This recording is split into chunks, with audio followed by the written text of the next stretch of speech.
Pernah nggak sih lo ngerasa takut banget sama sesuatu? Takut gagal, takut ditolak, takut miskin, atau bahkan takut dibilang nggak bisa apa-apa? Lo udah coba lari dari rasa takut itu, tapi makin lo hindarin, makin dia nempel kayak bayangan. Sampai akhirnya lo capek sendiri.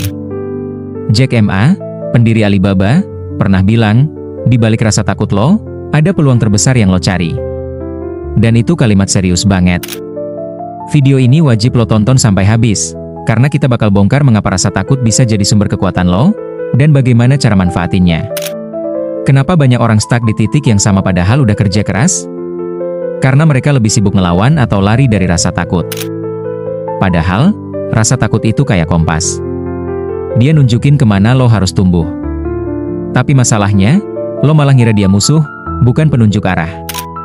Riset psikologi bilang, 85% hal yang lo takutkan sebenarnya nggak pernah kejadian. Tapi tetap aja lo buang energi buat mikirin hal yang gak nyata. Nah sekarang pertanyaannya, bagaimana cara ubah takut jadi kekuatan? Tenang, gue kasih 5 kunci yang bisa lo terapin langsung. Lo nggak bisa ngalahin sesuatu yang lo bahkan gak ngerti. Tulis semua yang lo takutin. Kasih nama biar jelas, takut gagal, takut ditolak. Seperti pepatah Jepang, fear is only as deep as the mind allows. Artinya, takut cuma sejauh pikiran lo bayangin. Contoh nyata, Steve Jobs ditolak, bahkan dipecat dari perusahaannya sendiri. Tapi karena dia kenal musuhnya, dia bisa balik dengan lebih kuat.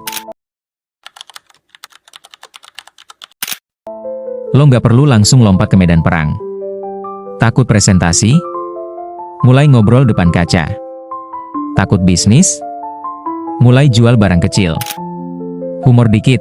Lo nggak bisa langsung angkat barbel 100 kilo kalau angkat galon aja masih goyang. Mulai dari yang enteng dulu. Elon Musk juga gitu. Dia nggak langsung bikin roket. Mulai dari PayPal dulu. Pelan-pelan, tapi arahnya jelas. Mindset lo harus berubah. Takut itu bukan penghalang, tapi kompas. Kalau lo takut sesuatu, biasanya disitulah area lo buat berkembang. Ralph Waldo Emerson bilang, "Do what you fear, and the death of fear is certain." Hadapin, bukan kabur. Gue pribadi dulu takut ngomong depan banyak orang. Tapi begitu gue sadar itu sinyal buat belajar, hidup gue berubah total.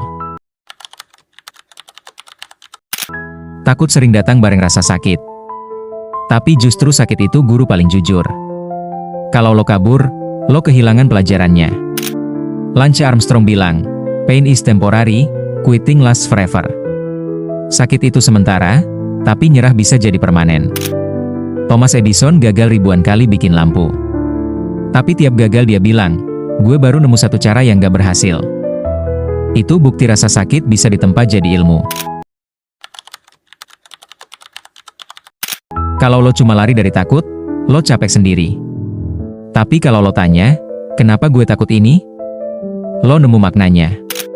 Viktor Frankl, seorang penyintas kamp konsentrasi, bilang, orang bisa menanggung penderitaan apapun, asal dia punya makna. Contoh, banyak orang takut gagal bisnis. Tapi kalau tujuannya bikin keluarga hidup lebih baik, rasa takut itu jadi bensin, bukan rantai pengikat. Jadi, mengapa lo sering stuck? Karena lo lari dari rasa takut, bukan belajar ngobrol sama dia. Bagaimana cara ubah? Terapin 5 poin tadi.